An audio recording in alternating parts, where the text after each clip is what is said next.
Chers amis pianistes, bonjour. Aujourd'hui, je vous montre comment on peut transformer Beethoven en musique actuelle.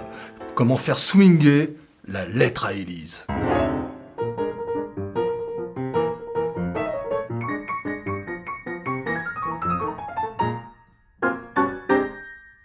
Alors, tout le monde a joué la lettre à Élise chez les pianistes en principe. Si vous ne l'avez pas fait, dépêchez-vous, parce que c'est vraiment un morceau qui sonne super, et qui commence par un tri, vous savez. Et d'ailleurs, j'avais un voisin qui faisait ça. Et ça me rendait fou, parce qu'il faisait ça tous les jours, et il y en avait beaucoup trop. Alors j'avais envie de taper chez lui, mais je me suis dit non. Ça va terminer en bagarre générale et ça vaut pas le coup pour une lettre à Élise, vous voyez ce que je veux dire. Alors moi, je vais vous montrer un truc, on va l'appeler Mail for Elisa. Comment faire swinger ce truc-là? Déjà...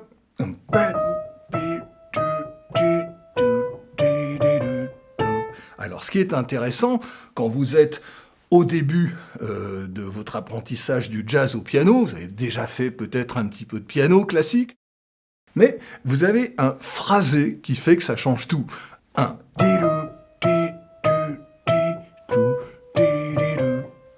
Alors c'est ça qui est important, c'est évidemment le placement rythmique, le phrasé, puis la manière de faire. Vous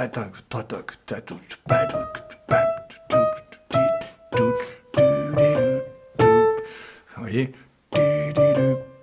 Avec un petit accent à la fin, et surtout la dernière note, je la place bien au fond du temps. À la main gauche, qu'est-ce que je fais? Du sous-bassophone.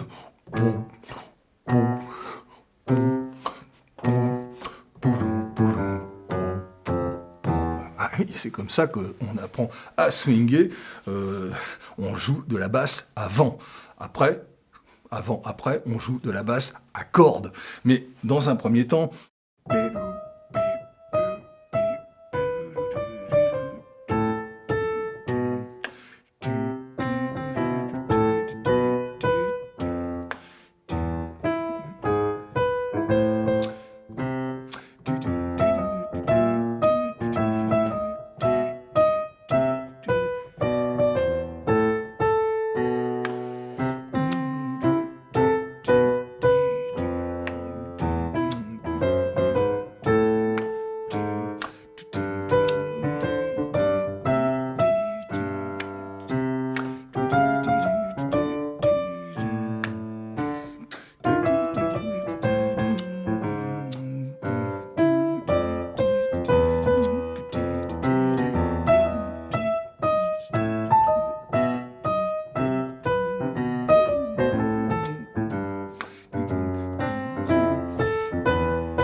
Et voilà.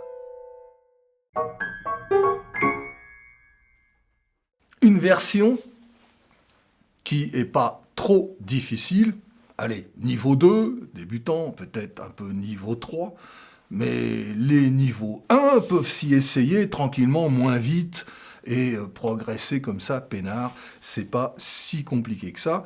Je vous explique dans le cours qui s'affiche ici, comment on fait les phrasés. Je vais refaire une vidéo beaucoup plus en détail avec les phrasés, la partition pour ceux qui savent lire la musique, tant mieux, ou ceux qui veulent apprendre à lire la musique, encore plus, tant mieux. C'est pas si compliqué que ça, vous pouvez vous y mettre. Vous allez voir qu'il faut travailler super lentement au départ.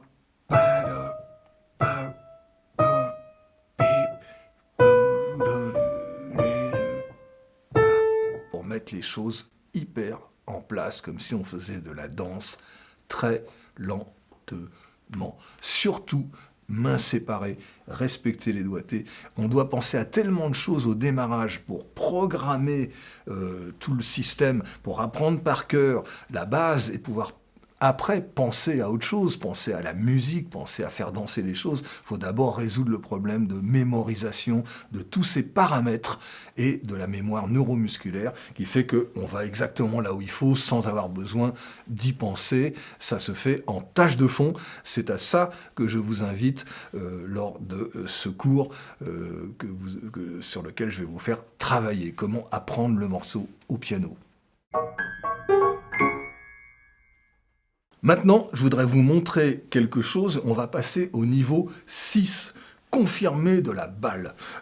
C'est compliqué, c'est du stride, c'est le style un petit peu entre Errol Gardner et Fats Waller, c'est-à-dire... Voilà. Et ça, c'est aussi une manière de jouer Mail for Elisa, par exemple, Beethoven in Harlem, de Fats Waller, bref, vous voyez, tout ce qui peut être transposé du classique, ce qui est un peu ma spécialité, j'adore faire ça. Là, je vous montre comment jouer des grands accords en haut et des pompes en bas, et phraser même des octaves comme ça, c'est tout un boulot. Je fais également la partition du truc, et ping, vous la trouvez ici, si vous avez envie de vous manger ça. Mais attention, là, vous avez un gros niveau de piano, on est bien d'accord, parce que le problème, si vous attaquez des choses trop difficiles, c'est que vous allez vous tétaniser, et ça va prendre des mois pour se redécontracter, c'est pas une bonne idée. Jouez toujours quelque chose à votre niveau, tranquillement, et sans aller trop vite. Prenez le temps de faire monter le tempo. Quand vous savez le jouer lentement, vous savez le jouer vite.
Je vous souhaite de bons moments avec cette version stride de Elisa, et je vous dis à très bientôt.